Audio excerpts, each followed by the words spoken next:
Back in the day, when winter seemed endless and the soil froze solid, your grandparents made their own heat. They found warmth where no one looked, in smoke, bricks, and ashes. They knew how to trap sunlight, make compost heat like a stove, and build little shelters that fooled plants into thinking it was still spring. Here are 40 ways your grandparents grew food in freezing climates. Recycled wool plant covers. Cold nights didn't mean the end of growing, just the start of clever protection. When frost rolled in, scraps of old wool came out of storage. It could be anything like torn sweaters, worn socks, or bits of blankets Grandma couldn't mend anymore. The soft fibers wrapped gently around the stems and leaves, holding in warmth while still letting the plants breathe. It was the perfect insulator, light, dry, and strong against the chill. Somewhere in their rhythm of reusing everything, your grandparents turned clothing into shelter. They knew that wool could save a garden the way it saved people, keeping heat close, moisture away, and cold at arm's length. The next morning, when frost sparkled on the fields, the wrapped plants still stood green and firm beneath their makeshift coats. By spring, those wool scraps would crumble into the soil, adding richness where they once gave protection.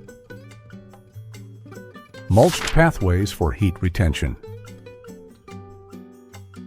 The reason those old gardens stayed warmer was simple. They never left the soil bare. Thick layers of straw, sawdust, or hay covered every path, trapping warmth where it mattered most. When snow came, it melted faster there than anywhere else because the mulch held the day's heat and kept the soil soft while the rest of the yard turned to stone. Every footstep pressed the air out, sealing in warmth like a blanket stitched by hand. When the thaw finally came, those same paths turned dark and rich, ready long before anyone else's soil had woken up. Somewhere in that quiet rhythm of covering and waiting, your grandparents learned that you could build warmth from scraps. They slipped kitchen waste, leaves, and peels beneath the straw so the earth could feed itself through winter. Worms gathered where it stayed warmest, and even in deep cold, the soil beneath stayed alive. By spring, those paths had turned into ribbons of compost that stretched between the garden beds, feeding everything around them. It wasn't just about keeping warm, it was about making the ground work even while the world slept. Stone-lined garden beds. Cold soil never stood a chance against stone. Every bed framed with rocks stayed a little warmer and a little safer through the worst freezes. During the short winter days, those stones absorbed every bit of sunlight, and when night fell, they gave it back slowly, keeping the frost away from tender roots. You could see the proof each morning. The frost melted first along the edges where stone met earth. It looked small, but that little pocket of warmth kept whole rows alive when others failed. Somewhere in the middle of all that patient labor, your grandparents discovered how to make sunlight last longer. They hauled rocks from the fields, stacked them by hand, and turned them into quiet batteries of heat. Darker stones worked best, their surfaces still faintly warm at dawn. The air around them shimmered on cold mornings, and sometimes a thin mist rose where the warmth met the chill. Those walls did more than guard the soil. They gave it memory, holding sunlight long after sunset. They lasted for decades, outliving wood and iron, still steady, still useful. Heated compost pits. The secret to keeping a garden alive through freezing weather wasn't always sunlight. Sometimes it was rot. Deep in the ground, piles of manure, straw, and kitchen scraps came alive, burning slow with the heat of decomposition. You could see faint steam rise from them on cold mornings, proof that the soil was still breathing.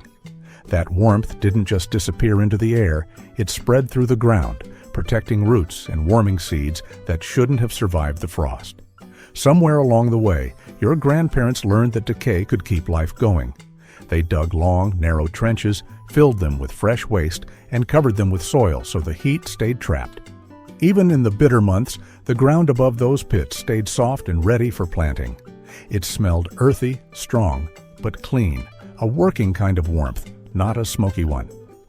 By spring, the compost turned into dark, rich fertilizer, feeding the next round of crops. Every bit of waste served two lives, first as heat, then as food for the soil. It was recycling before anyone called it that, warmth built from what others would throw away. Straw bale gardening. Frozen ground didn't stop a determined grower. When the soil was too hard to dig, straw bales became the new earth. Stacked in neat rows and soaked through with water and compost, they slowly began to break down from the inside, creating natural warmth that roots loved. You could press your hand against them and feel the heat rising like a living stove. Plants thrived in those golden beds, tomatoes, beans, squash, all growing tall while the ground outside still cracked with frost. Somewhere in the middle of all that resourcefulness, your grandparents figured out how to grow food anywhere. They used what they had, straw, rainwater, and patience, to turn cold waste into fertile soil. The warmth from decomposition kept roots from freezing, while the straw itself soaked up moisture like a sponge. When spring came, those same bales softened into rich compost, ready to feed the next planting. The system never wasted a thing. It was simple, clever, and warm. A farm in a box that turned straw into soil and winter into growing season. Underground root cellar gardens. The coldest months didn't always mean the end of growing. Some of it just moved underground. Hidden beneath the frost line, the air stayed steady and damp, perfect for keeping food alive. Root cellars weren't just for storage, they were quiet gardens in the dark.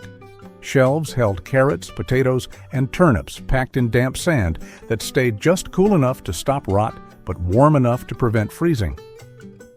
Tiny green shoots sometimes pushed out of the top, stubborn proof that life continued even down there. Somewhere in those shadowed rooms, your grandparents learned that warmth could come from stillness. The earth itself protected what they'd grown, wrapping every wall in its slow, constant heat. The smell inside was deep and sweet, earth, wood, and stored sunlight. When storms raged above, they'd step inside that cellar and still smell summer. By spring, those same roots would return to the field, replanted stronger than before. It was a cycle built on trust between people, soil, and time. South-facing window shelves. When sunlight grew scarce, every bit of brightness mattered. Windows weren't just for looking out, they were for growing in. Shelves went up where the light hit best, holding jars, old tins, or chipped mugs filled with soil. The warmth from the glass mixed with the heat of the house, keeping herbs and greens alive even as frost clung to the windowpane. It was small-scale gardening at its finest, simple, steady, and full of life. Somewhere between tending the fire and setting the table, your grandparents discovered that south-facing windows could grow food when the world outside was frozen solid. They turned kitchens into greenhouses, using leftover sunlight to stretch the season just a little longer. Every few days, the plants leaned toward the light, and the shelves filled with the smell of thyme and damp soil. It wasn't much, a handful of greens, a sprig of flavor, but it kept the spirit of the garden alive through the coldest months. Brick-lined fire trenches near beds. When the nights got cruel, warmth came from the ground itself. Shallow trenches ran beside the garden beds, lined with brick and filled with bits of wood, straw, and husks. Once lit, the fire burned low and steady, heating the soil long after the flames were gone. In the stillness of night, you could see the faint glow tracing the garden's edge like a warm heartbeat under the frost. It took timing. Too early, and the heat would fade. Too late, and the fire would scorch. Somewhere in that careful balance, your grandparents found a way to keep life going while winter bit hard. They used whatever fuel they had, always careful to let the warmth spread through the brick instead of burning too bright. By dawn, the smoke had vanished, but the soil stayed soft while everything else froze solid. It was a trick of patience and precision, the kind of thing learned from years of watching the land. Those fire trenches didn't just keep plants alive, they showed how determination and a little cleverness could outlast even the coldest night. Candle lantern plant warmers. When the cold came faster than expected, a single flicker could save a harvest. Old lanterns, jam jars, or tin can lamps were set between rows, their soft flames giving off just enough heat to chase away frost. The light was small but steady, a golden shimmer dancing over the leaves as the night deepened. It wasn't about brightness, it was about warmth that stayed low and slow. Somewhere during those long winters, your grandparents figured out that one candle could make the difference between dead plants and dinner on the table. They'd cover the beds with glass domes or oiled parchment, letting the lanterns heat the trapped air like tiny greenhouses. By morning, the soil still breathed warm and the frost hadn't touched a single leaf. The trick smelled faintly of wax and earth, the scent of survival in a cold world. When the sun finally rose, the lanterns went dark, ready for the next hard night. Warm ash soil treatment. The ashes left behind after a long fire weren't waste. They were a secret weapon. Sprinkled over the soil, the fine gray dust caught sunlight during the day and held it longer through the night, keeping the ground just a little warmer than bare earth. It also stopped water from freezing too deep, protecting roots underneath. Somewhere between cleaning out the stove and tending the garden, your grandparents learned that ashes could warm and feed at the same time. The minerals they left behind, potassium, calcium, trace bits of carbon, made the soil stronger for the next season. When frost hit hardest, the ash turned into a thin, shining layer that reflected the morning light, melting ice faster than nature alone. They never threw away what fire had already given. They used every last spark in another form. Woodchip insulated beds. Nothing kept roots warmer than a bed thick with wood chips. They went down in layers, fresh on top, half rotted beneath, building a cushion that trapped air and locked in heat. Snow could pile high, but under the chips the soil stayed soft and dark. It wasn't luck, it was patience. Somewhere in their endless cycle of pruning, chopping, and saving, your grandparents realized that those leftovers from the woodpile were nature's best blanket. The chips broke down slowly, creating a slow, steady warmth as they decomposed. Even their scent changed, sweet, smoky, earthy, proof that the ground was still alive. When spring came, the chips had softened into mulch, ready to feed the next planting. Nothing was wasted, not even the scraps from splitting firewood. Each chip did double duty, first as insulation, then as nourishment. Moss-lined planters for insulation. Winter didn't stop planting, it just made it quieter. Clay pots and wooden boxes were lined with soft green moss, gathered from damp forest stones or shaded walls. Pressed gently along the inside, it held moisture and warmth like a living cushion. The roots tucked inside stayed safe while cold winds scraped at the window glass. Somewhere in their quiet winter work, your grandparents found that moss could keep life breathing when everything else froze solid. It wasn't fancy insulation, just something pulled from the woods, soft, spongy, and alive. The moss soaked up water when it was wet and released it slowly when the air turned dry. Frost couldn't bite through it. Even when the ground outside cracked with ice, those mossy planters stayed damp and warm. By spring, the moss dried, crumbled, and returned to the soil, feeding what it had once protected. Nothing went to waste, not the warmth, not the greenery, not the patience it took to gather it all. Those moss-lined pots were small things, but they carried the same wisdom as the garden itself. Burlap sack plant wraps. When frost came fast and hard, rough burlap kept the garden breathing. Grain sacks, potato bags, even old coffee sacks were never thrown away. They waited for the cold. Wrapped loosely around plants, they trapped air like a coat while letting moisture escape. The wind couldn't cut through the weave, and frost never clung where burlap stood guard. Somewhere in that rhythm of saving and reusing, your grandparents learned that protection didn't need to be perfect, it just needed to be clever. They'd drive in short wooden stakes, drape the fabric across the tops, and tie the ends tight before the night turned bitter. By morning, the wraps were stiff with ice, but the plants beneath stood green and alive. The burlap dried in the sun, ready to be used again the next night. When it finally wore out, it went straight into the compost heap, returning to the soil it had shielded. Glass bottle wall warmers. Even old bottles had a purpose when the air turned bitter. They were filled with water and lined up along sunny walls, each one catching the light like a tiny lantern. As the sun moved, the glass soaked in warmth and stored it, letting it out again after dark. The air around the bottles stayed a few precious degrees warmer, just enough to stop frost from settling. Somewhere in the rhythm of reusing everything, your grandparents found that glass could hold the sun itself. The bottles clinked softly when the wind passed, shining blue, green, and brown like jewels among the soil. On cold mornings, mist curled around them as they released their heat back into the garden. The trick worked year after year, especially for seedlings and fragile herbs. Some bottles were painted black on one side to drink in even more sunlight, turned carefully each season to follow the warmth. Nothing fancy, no wires, no tools, just patience and light. When spring finally came, the bottles were emptied, cleaned and stacked for the next cold snap. Insulated raised beds with double walls. A garden bed could be as warm as a kitchen if you built it right. Wood or brick formed the inside walls, and a second layer went outside, with the space between stuffed full of straw, sawdust, or even leaves.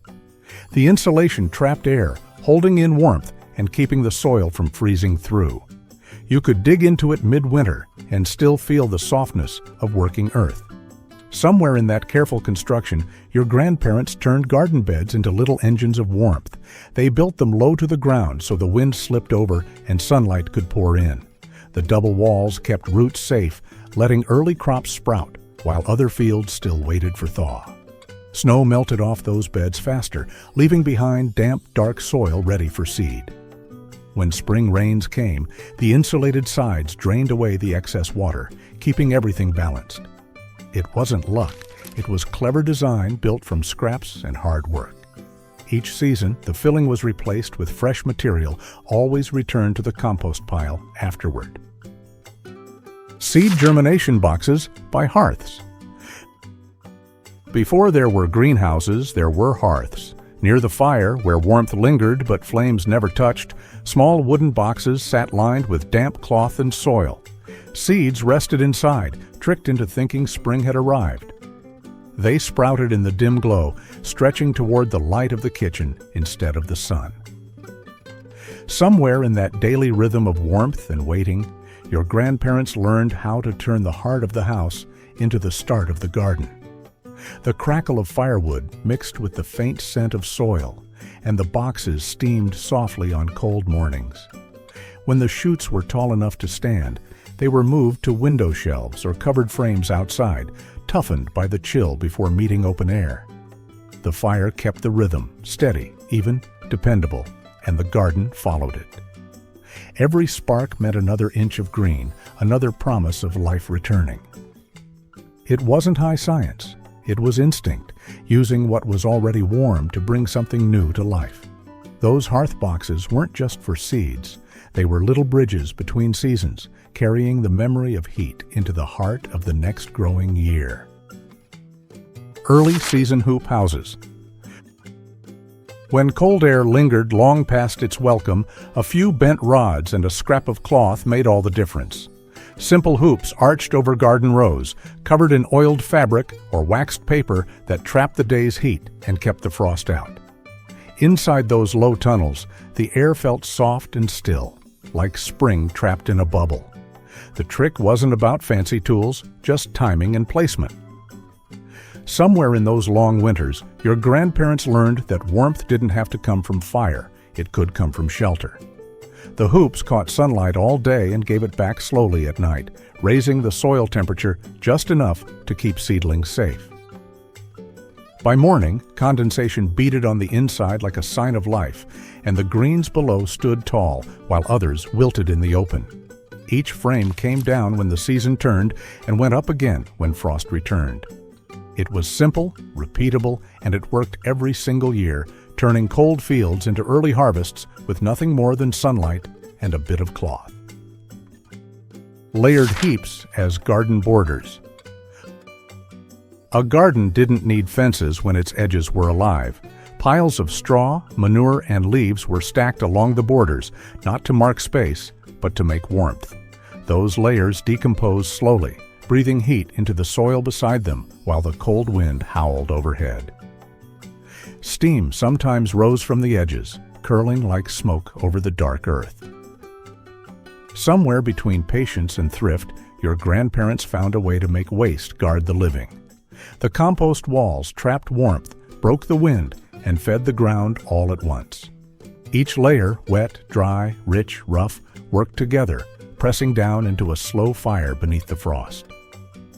When spring came, the same walls were broken apart, spread across the beds, and folded back into the earth they had protected all winter.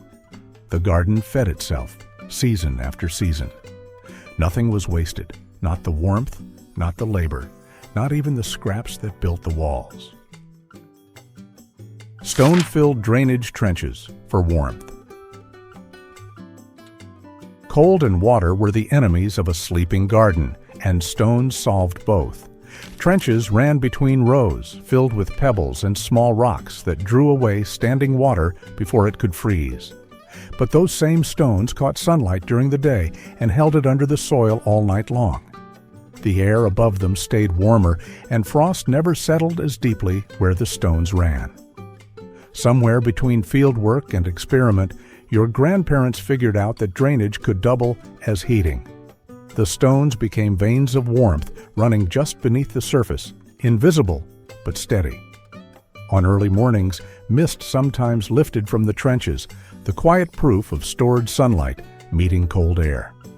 When spring arrived, those same channels carried meltwater through the garden, spreading both warmth and moisture exactly where it was needed.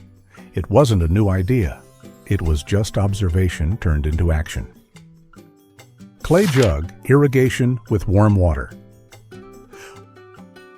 Watering in winter wasn't about soaking the ground, it was about keeping it alive.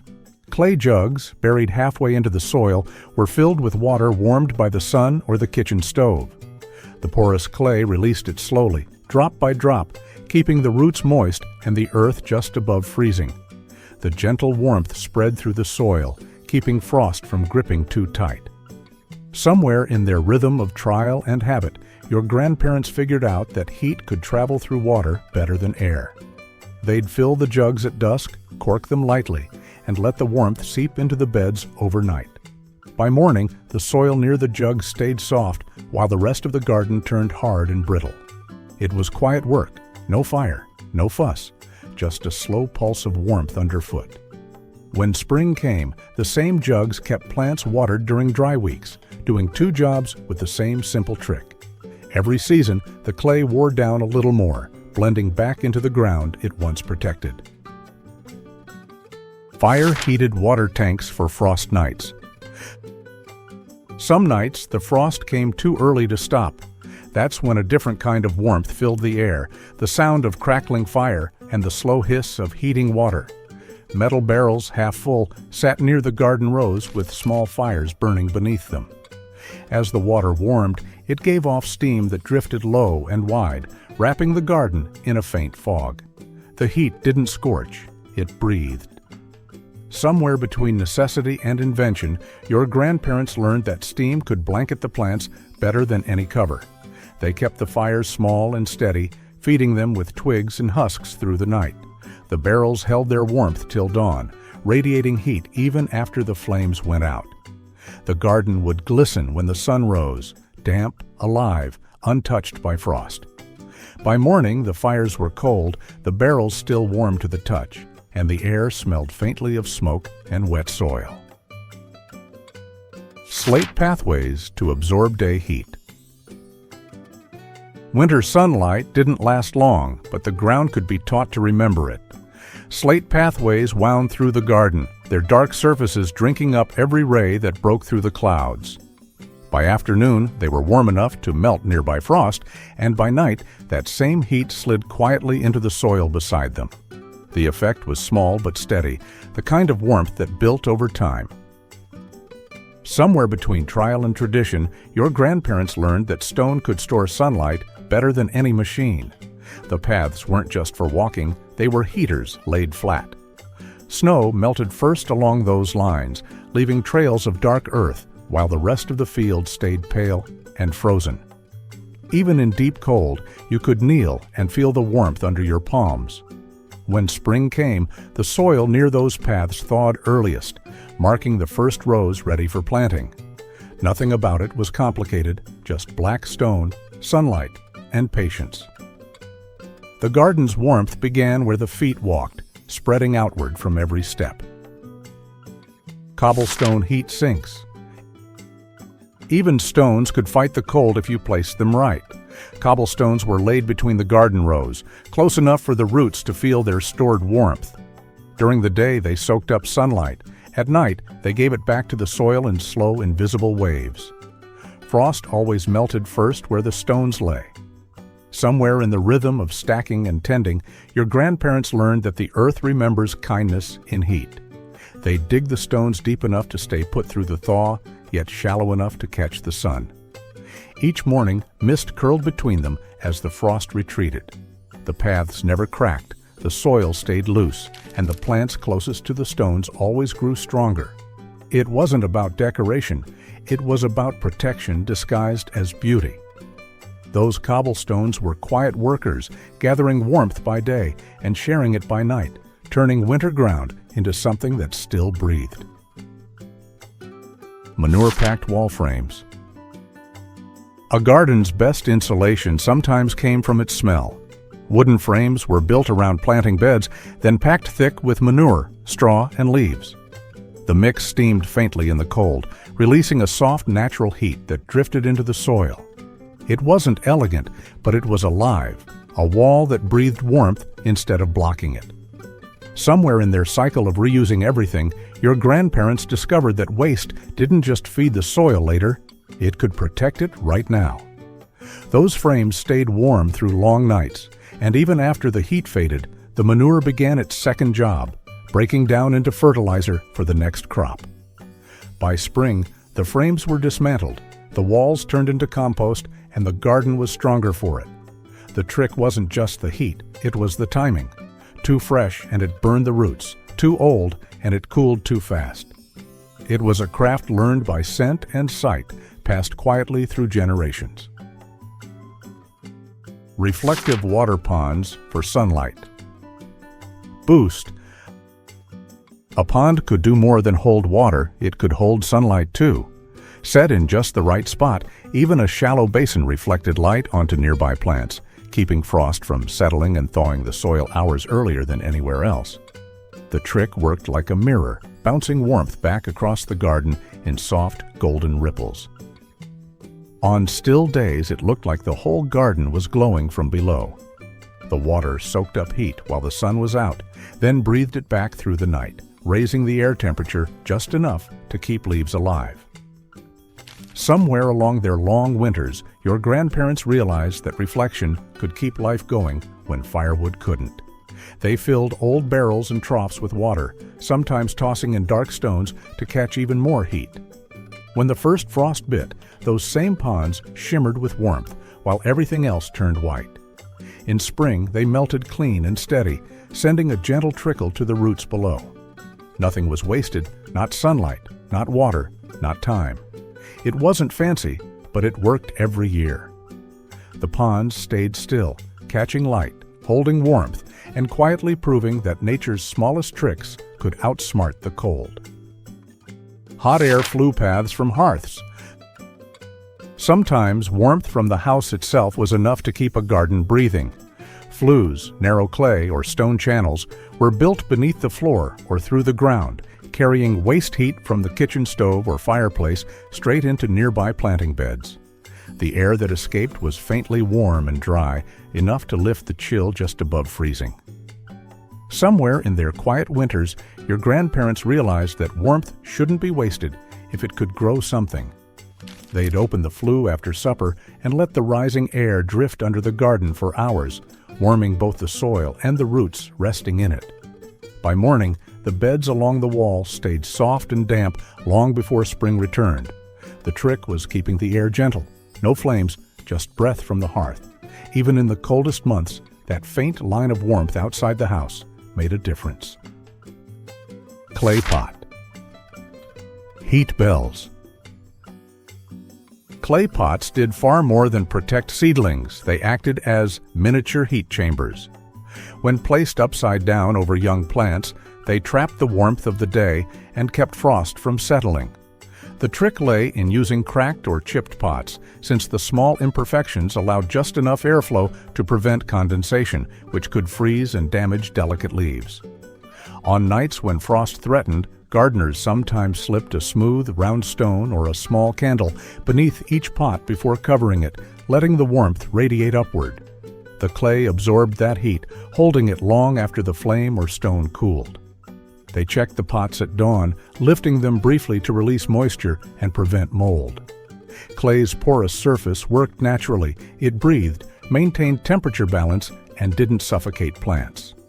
The thicker the clay, the longer it held warmth, so older pots, often handmade and heavy, were prized. Some gardeners stacked a second pot over the first to create a larger air chamber, covering fragile crops like lettuce or herbs. Each pot was angled slightly toward the rising sun, so it reheated quickly after a cold night. This simple setup made the difference between losing a row to frost and saving a week's growth. With the right handling, those little domes worked night after night without cracking, turning ordinary pottery into an early-season heating system that cost nothing and lasted years. Windowpane cold frames. Broken windows found new purpose when the temperature dropped. Instead of discarding them, gardeners built shallow wooden boxes and laid the glass panes over top at an angle facing south. The glass trapped sunlight during the day, while the slanted design helped rain and snow slide right off. Underneath, the air grew warm enough to keep soil workable through freezing months. The trick was sealing every edge with damp soil or straw to prevent drafts from sneaking in. Each morning, they cracked the glass open slightly with a stick to let condensation escape, then sealed it tight again by evening. Inside, plants grew in air several degrees warmer than outside, making it perfect for hardy greens, herbs, or seedlings started weeks ahead of the season. To maximize heat, your grandparents placed bricks or flat stones along the inside edges. These absorbed daytime warmth and released it slowly overnight. Some even painted the inner wood black to attract more light. The glass didn't just warm the air, it magnified sunlight, helping plants photosynthesize even on short winter days. With 2 or 3 panes, they could turn any patch of frozen ground into a thriving micro-greenhouse. The key was attention, regular venting, checking for leaks, and wiping the glass clean of frost.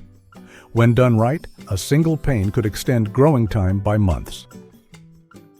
Heated stone caches. When nights froze hard enough to bite through gloves, heated stones became the garden's quiet saviors. Farmers would place flat river stones beside the hearth or wood stove through the day until they radiated with stored heat. As dusk approached, those same stones were carried outside and buried a few inches beneath the soil near the base of fragile crops. The warmth seeped outward slowly, spreading through the ground overnight. The trick was rotation. While one set of stones was cooling in the soil, another was heating by the fire, ensuring constant protection. Larger, darker stones worked best because they absorbed and released heat more steadily. Your grandparents often wrapped them in burlap before burying to prevent sudden temperature shifts that could crack them. The positioning mattered too. Stones were always placed slightly downhill from plants, so the natural upward flow of heat reached the roots first. In tightly packed beds, several caches were spaced evenly to maintain consistent warmth across the row.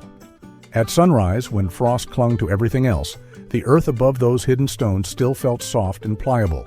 It wasn't about brute heat, but balance, enough to keep the ground alive without drying it out. Smoke tents for frost protection. When frost warnings came suddenly, your grandparents built what looked like ghostly tents over their crops. Damp hay, leaves, or moss were piled into shallow mounds and lit just enough to smolder, never to burn. The smoke drifted low, wrapping the garden in a fine, gray veil that stopped the cold from settling on the plants. The trick was humidity. Too dry and the smoke rose too high, too wet, and it choked out before dawn. So they kept buckets of water nearby, sprinkling just enough to maintain a steady smolder through the night. Some built simple tent frames from poles and canvas, trapping the smoke close to the ground while still allowing a slow drift through. Timing was everything. They began just before sunset, when the air turned heavy and frost threatened to form. If started too early, the warmth escaped. Too late, and the frost already took hold. They watched the wind constantly, repositioning smoldering piles so the smoke moved with it, blanketing every row evenly. By morning, the tent stood silent, the plants damp but untouched by frost. The soil underneath held a trace of warmth from the trapped air, and the leaves stayed green while neighboring fields turned pale and brittle. Brick-lined solar walls. Your grandparents understood that sunlight could be stored, not just caught. They built low walls of red brick behind their beds, always angled toward the afternoon sun. Every brick acted like a tiny thermal battery, drinking in warmth all day and giving it back through the night. The trick was height and placement. Too tall, and it cast a shadow. Too low, and it lost heat too fast. Most walls stood about knee-high, thick enough to hold steady warmth long after sundown. Some gardeners blackened the surface with soot and linseed oil to absorb more sunlight, while others painted the tops white to reflect light downward onto nearby plants. In the coldest regions, they even stacked 2 layers of brick with a small air gap between, trapping heat like insulation. Those walls made the soil along their base a few degrees warmer, which was often enough to keep young seedlings alive through the first frosts. The microclimate behind each wall became its own little oasis, dry, bright, and sheltered from the biting wind. When snow fell, it melted first near the bricks, feeding the soil slowly with runoff instead of ice. Bricks held heat better than stone because their porous structure trapped warm air inside, and that slow release kept temperatures stable. Maintenance was simple. Replace crumbling mortar, keep the surface clean, and check for shading plants. Warm trenches beneath paths. Every pathway in the garden could double as a hidden furnace. Your grandpa dug narrow trenches beneath their walking paths, usually a foot deep and lined with straw or dry leaves. Then came alternating layers of manure, kitchen scraps, and soil, the perfect mix for steady decomposition. As the organic matter broke down, it produced a mild, continuous warmth that radiated sideways into the nearby garden beds. The trick wasn't just layering, but aeration. They poked small vent holes through the surface every few weeks to keep the compost breathing, ensuring heat built evenly instead of burning out too fast. Some covered the top of the trench with wooden planks or thick straw mats so the warmth wouldn't escape into open air.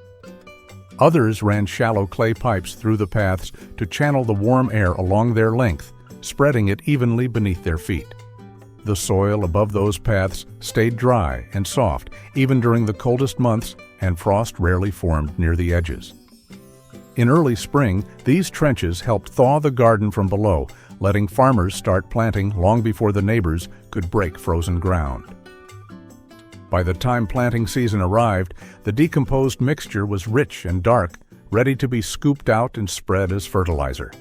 The entire system worked quietly through winter, requiring nothing but time and patience. Hot water stone. Rings for tree roots.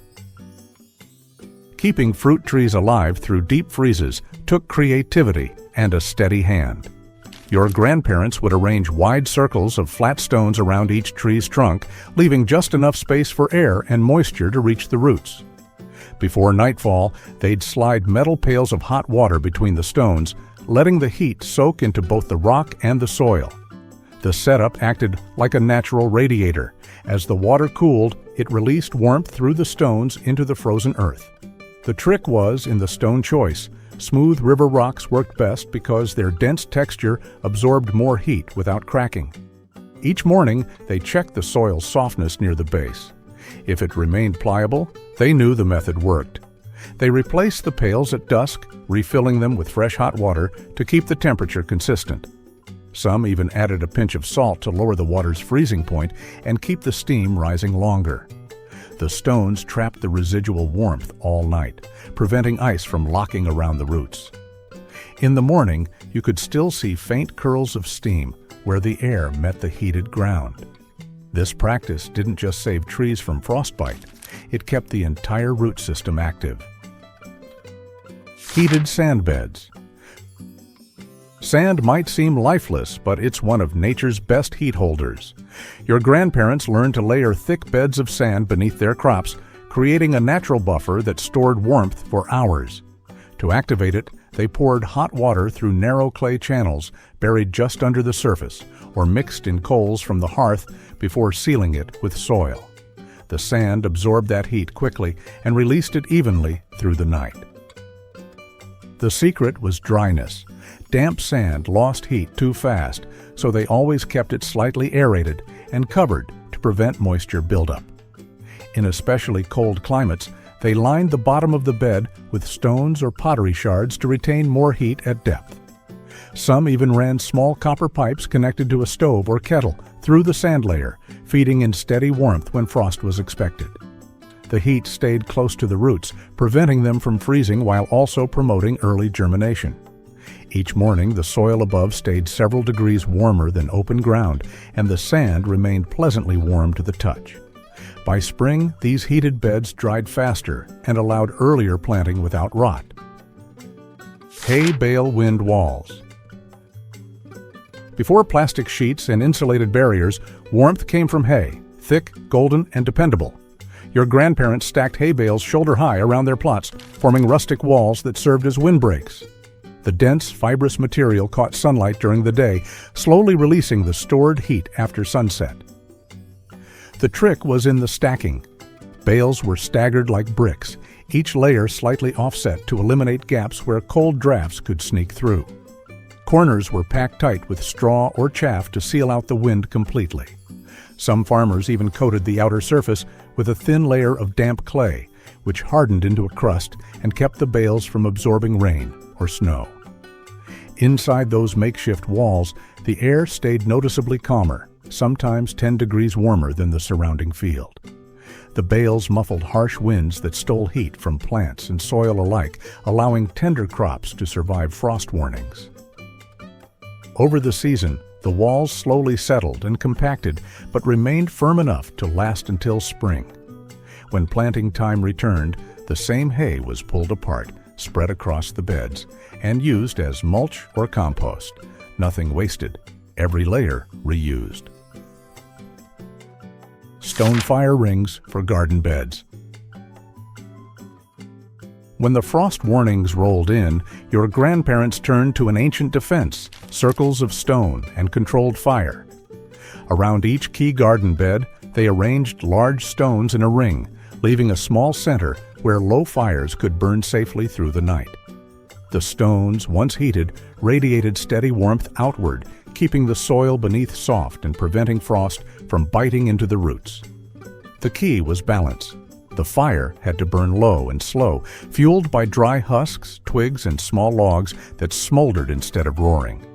Too much flame and the plants would scorch, too little and the heat would fade before dawn. Many used a thin layer of sand at the base of each ring to diffuse the heat more evenly across the soil. Larger stones were placed on the outer edge to hold warmth longer, while smaller ones near the flame released it faster. As the night deepened, you could see a faint orange glow pulsing across the garden, dozens of tiny constellations burning quietly against the frost. By morning, the fires had gone cold, but the stones still radiated warmth, and the ground remained unfrozen. Heated water trough edges. Your grandparents often took advantage of the livestock's warmth to protect nearby soil from freezing. They placed water troughs strategically along the garden edge, close enough that the animals' body heat and the constant refill of sun-warmed or stove-heated water would radiate outward. The troughs acted like long, gentle radiators, their rising steam wrapping the nearby plants in a soft, humid layer that prevented frost from clinging. The trick was distance, too far, and the warmth dissipated, too close, and condensation caused mildew on leaves. They adjusted the spacing seasonally, moving troughs slightly closer during harsher freezes. Some even insulated the troughs with wooden planks and straw to slow cooling through the night. The animals themselves contributed more heat than they realized, the steady rhythm of their breathing and movement keeping air from stagnating. Farmers noticed the soil nearest the troughs never froze solid and used those strips for early lettuces, radishes, or herbs that tolerated mild warmth. At dawn, you could see faint fog rising where the cold met the warm trough air, proof that the method worked. By reusing the same water for both feeding animals and warming crops, they combined two chores into one efficient routine. Clay tile ground covers. When nights grew sharp and icy, the garden took on a strange patchwork of color, rows covered with broken clay tiles, roof shards, and pottery pieces salvaged from repairs. Each fragment served a purpose, to hold the sun's heat and keep frost from biting deep. Your grandparents laid them flat over freshly worked soil, their dark, rough surfaces absorbing every bit of light during the day. The trick was layering. A thin layer of sand went beneath to help the tiles settle evenly and distribute warmth more effectively. The heat lingered under them through the coldest hours, maintaining a mild temperature just high enough to keep the roots beneath alive. When snow came, it slid off easily, leaving dry pockets of air underneath where seedlings continued to breathe. Some used mismatched roof tiles turned face down, their curvature creating natural air gaps that worked like insulation. Every few days, they lifted the tiles briefly to aerate the soil, then laid them back before sunset. The heavier clay pieces lasted years, getting smoother with each season of frost and thaw. By early spring, when the tiles were lifted and stacked, the soil underneath was warm, soft, and already primed for planting. Heated pit greenhouses. Long before modern greenhouses, your grandparents built warmth straight into the ground. They dug deep, narrow pits, usually shoulder high, lined the sides with stone or brick, and covered the top with glass panes, oiled parchment, or even thick layers of clear animal horn.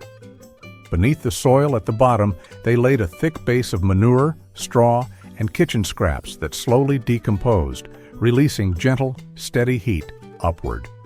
The trick was ventilation and layering. Too much manure, and the air grew too hot and sour. Too little, and the warmth faded too soon. They learned to balance it by turning the compost every few weeks and adding new straw whenever the heat began to drop. The glass lids were set at a low angle facing south, catching sunlight by day, while the buried heat carried the warmth through the night. To prevent condensation from dripping on the plants, a narrow wooden beam was laid across the center to hold the cover slightly ajar. Inside, the air stayed damp, warm, and alive, a microclimate where greens, herbs, and small roots thrived, even as snow blanketed the world above. Some farmers ran small clay pipes into the compost layer, channeling fresh air from the surface to keep gases from building up. Others painted the interior stones black to store more heat. Every morning, steam rose faintly from the pit as cold air met the trapped warmth. Reflective tin panel. Windbreaks. Tin wasn't just scrap, it was sunlight in disguise. Old roofing sheets, dented buckets, and broken stove parts were set up behind garden beds to block the wind and throw warmth back where it was needed. When the sun hit, the metal gleamed, sending a wash of light across the soil. You could feel the air grow softer near those panels, just enough to matter.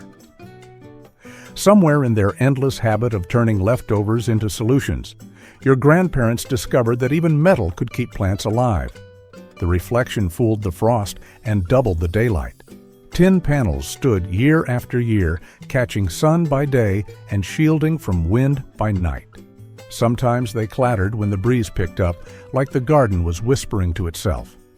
They didn't look like much, rough, patched, uneven, but they worked better than anything you could buy. When rain came, they sent water running right where the roots needed it. When the cold settled, they bounced back light that kept everything growing just a little longer. Which of these methods would you depend on for your garden? Let us know in the comments below. If you enjoyed this video, then please subscribe, and we know you'll enjoy the next one.